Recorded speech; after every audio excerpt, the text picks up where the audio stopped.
This is Claim Your Potential, the Empowerment Podcast. I'm Sofie Lindberg, your host and the Executive Director of Claim Your Potential. Get ready to embark on a transformative journey where we empower women and girls to unlock their full potential in every aspect of life. It's time to claim your potential and step into a life of empowerment. Tune in every Tuesday as we ignite your inner strength, provide actionable insights, and empower you to achieve greatness. So, are you ready to claim your potential?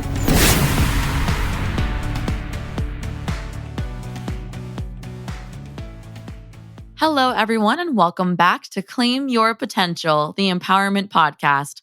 I'm your host, Sofie, and for this episode, we are joined by Sarah Deacon to explore the dynamic topic of shifting to adulthood. Sarah's dedication lies in empowering young individuals to discover their unique path, make confident decisions, and embrace this new chapter with clarity and enthusiasm. As a professional speaker and teen whisperer, Sarah's insights and guidance provide invaluable support as young adults navigate the path towards independence and self-reliance. Sarah brings a wealth of profound strategies and personal experiences to the table, equipping young adults with a comprehensive toolkit to not only navigate, but thrive through the challenges and abundant opportunities that characterize this transformative phase of entering adulthood. Her insights and guidance acts as a guiding compass, empowering young individuals to confidently embrace the uncharted territories of independence, responsibility, and personal growth that lie ahead. Please welcome Sarah Deacon. Thank you so much for being with us today, Sarah.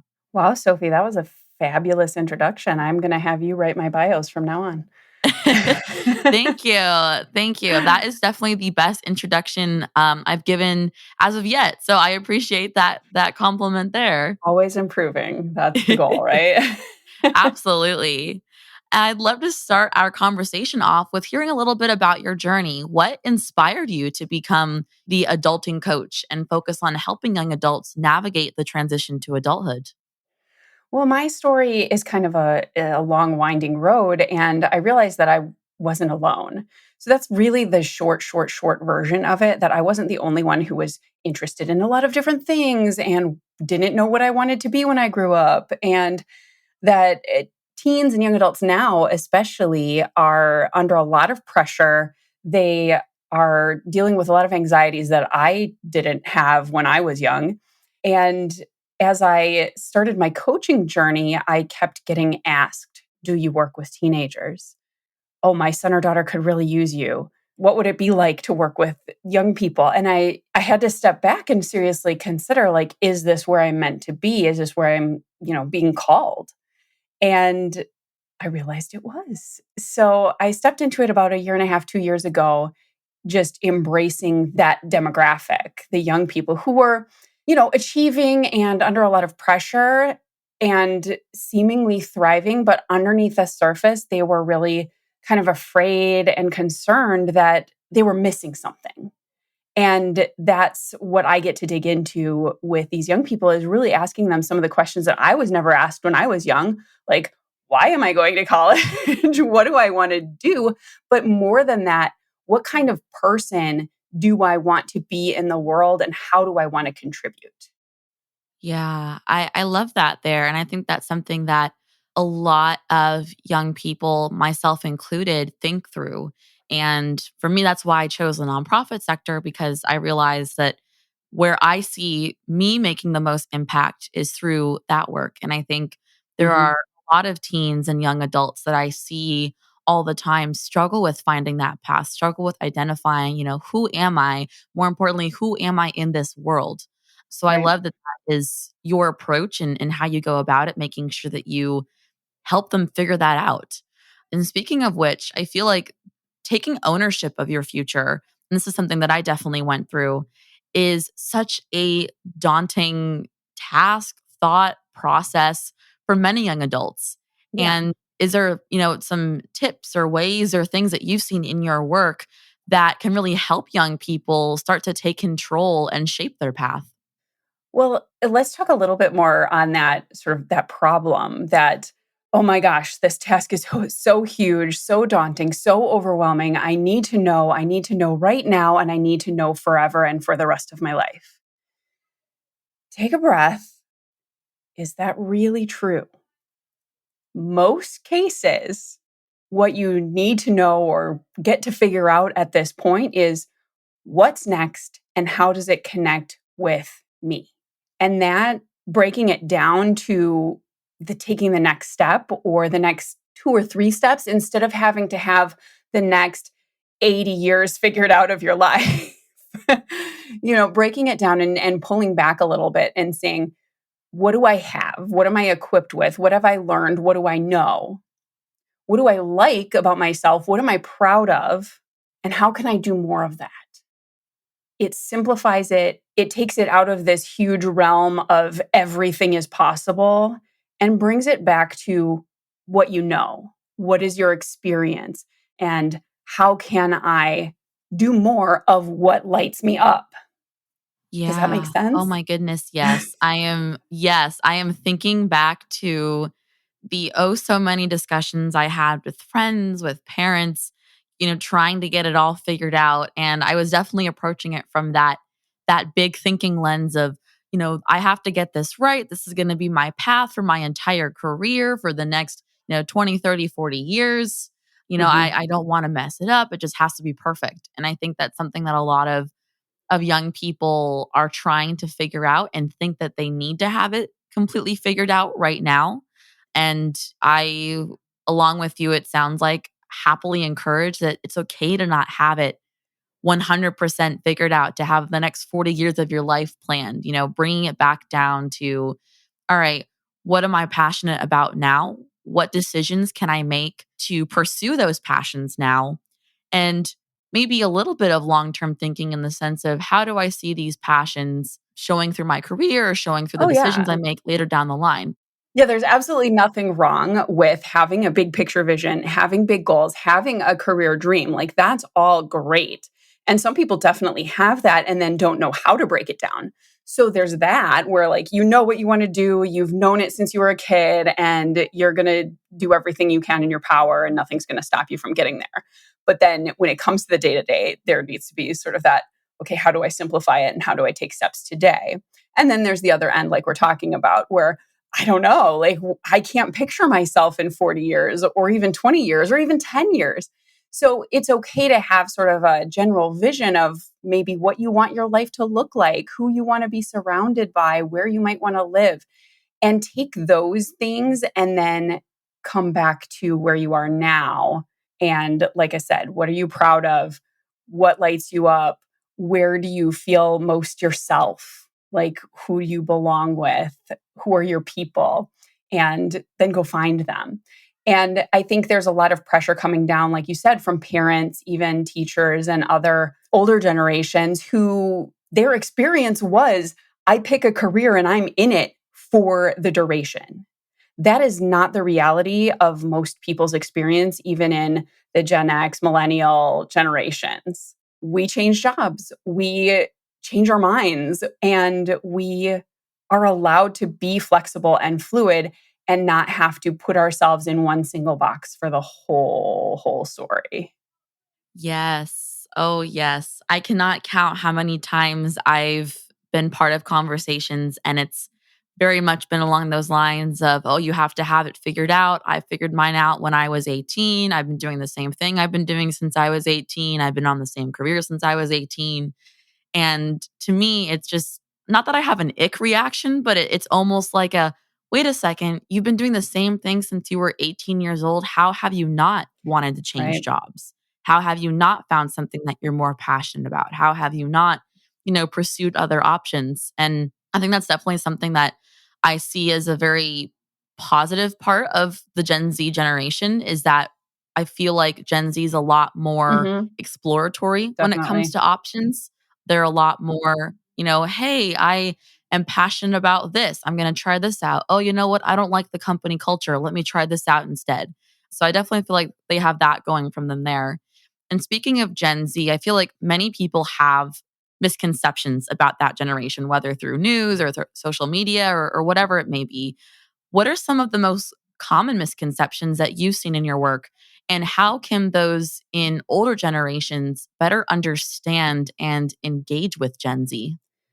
I think that's a great question. And honestly, even for myself, part of my journey and my experience was, oh my God, I never want to work with teenagers. They're so lazy and unmotivated and they don't really care about the world. And that is so not true. The more I started talking with younger folks and just learning about how they see the world, it has changed my whole perspective. And if we as older generations can be open to just listening to what they have to say. And maybe they are way off base. One of the myths is that and misconceptions, they only get their news from social media.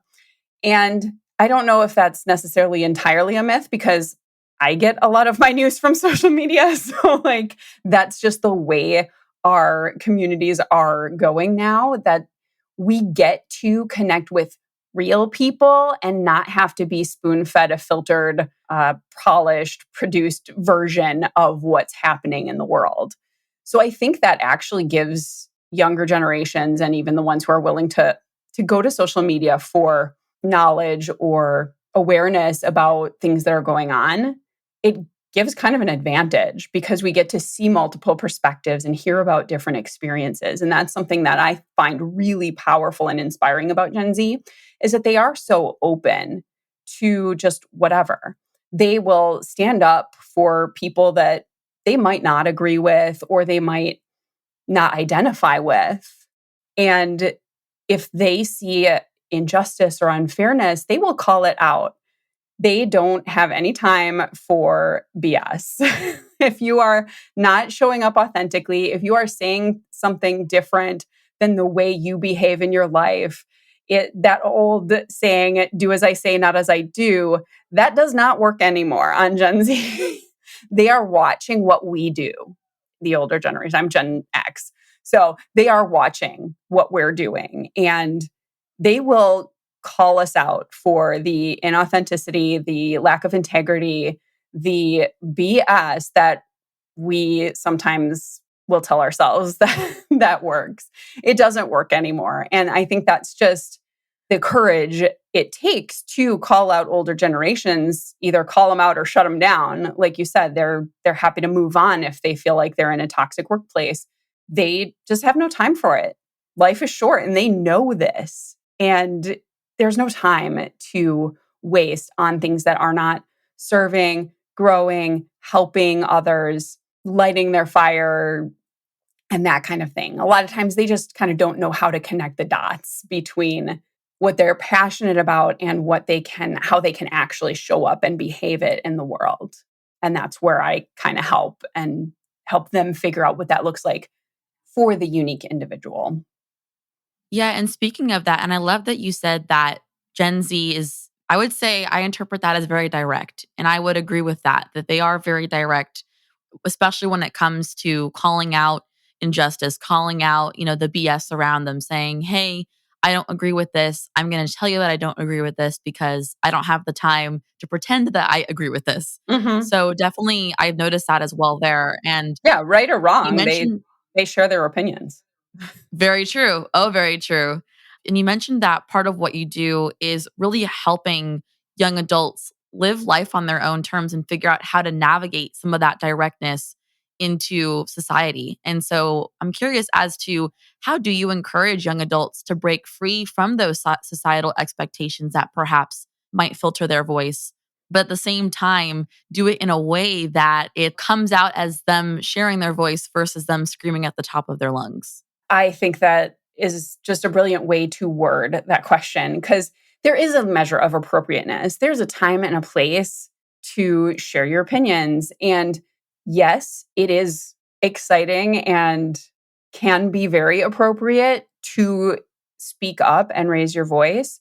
And there is this balance because some young people, they are afraid to raise their voice if it's not from behind a screen or typed on a Snapchat or something like that. So there is this level of courage that it takes to actually bring something up face to face or even on the phone or even on a video, something where you are put in a little bit more of a vulnerable position. So the idea and the way that I work with this is we talk a lot about fear. We talk a lot about being receptive to the learning that's out there and the experiences of others, even if it feels like it's coming from a place of disingenuineness or an example would be if your parents, your parents always wanted you to go to college and they're giving you advice about what you should be doing in high school. Well, you might think that they have the agenda that they just want you to get to college, so you're not going to maybe receive their advice or their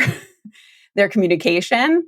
So we work with the changing the perception around that and unpacking the stories that we tell ourselves about what other people are coming at us with.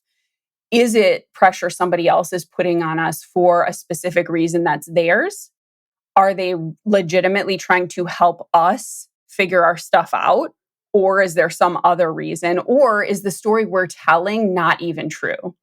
So we really start to talk about perception and how to check our own stories, because we all tell ourselves stories.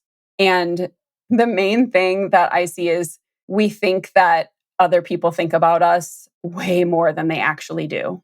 And that's why it's ultimately so, so important that what you think about yourself is the biggest influence on your behavior and your decisions. Yeah, and you mentioned that seeking guidance point there, where it's a lot of the time, I feel like young people perhaps don't seek guidance, or when they do, they don't want to listen to that guidance. And so I think that's always been, at least for me as well, one of my biggest pain points is figuring Mhm. out when is asking for help too much versus when do I actually need to do it? When do I need to be independent? And so I feel like it's such a balancing act, balancing independence and seeking guidance. But it's so crucial during that transition to adulthood. And so, how do you encourage young adults to seek that guidance while also maintaining their autonomy? That's a really, really excellent question. And I think it looks a little bit different for everybody. Some of the young people I've worked with, they are highly ambitious. They are ready to take in whatever anybody else gives them. I worked alongside the Distinguished Young Women program, which is a scholarship program and development program for young women who are juniors in high school. And these are phenomenal, high achieving young women bound for medical, legal, high level careers. And they are like, hey, do you have any advice for me about this experience? And they're just like, they will ask and they will take it in. Oh, wow, thank you for sharing. And then there are others who are like, my mom made me talk to you. And it is a balance between seeking it out, receiving it, and the adults in the world, the parents, coaches, mentors, teachers, understanding that it's not going to happen in one conversation where you will make the huge life transforming influence on a young person's experience.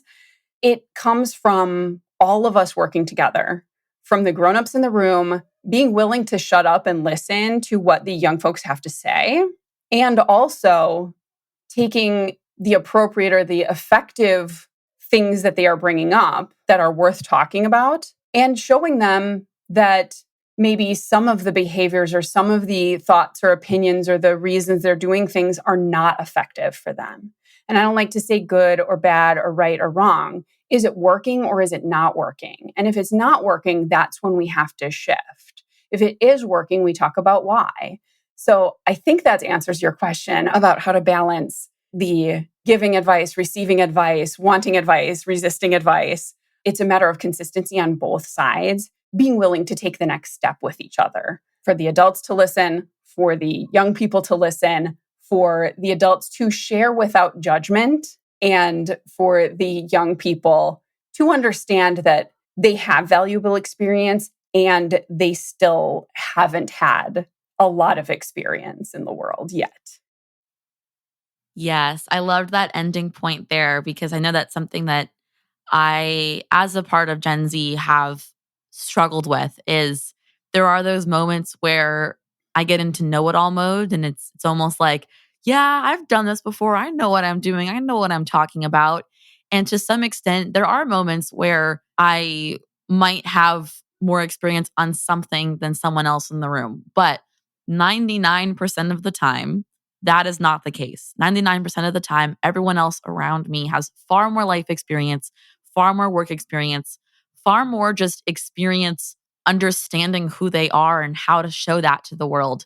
And so, absolutely understanding, and that's at least advice that I would give to young people, is understanding and recognizing that you're not an expert yet at everything, and that's okay. And there's time to get there. And so, listening to people around you, understanding the experiences of people around you, and finding ways to learn from them and to perhaps practice and even avoid some of the mistakes that they've made. And that's something that at least my parents always told me growing up was, hey, Sofie, the reason I tell you these things is because I made this mistake growing up and I don't want you to do it too.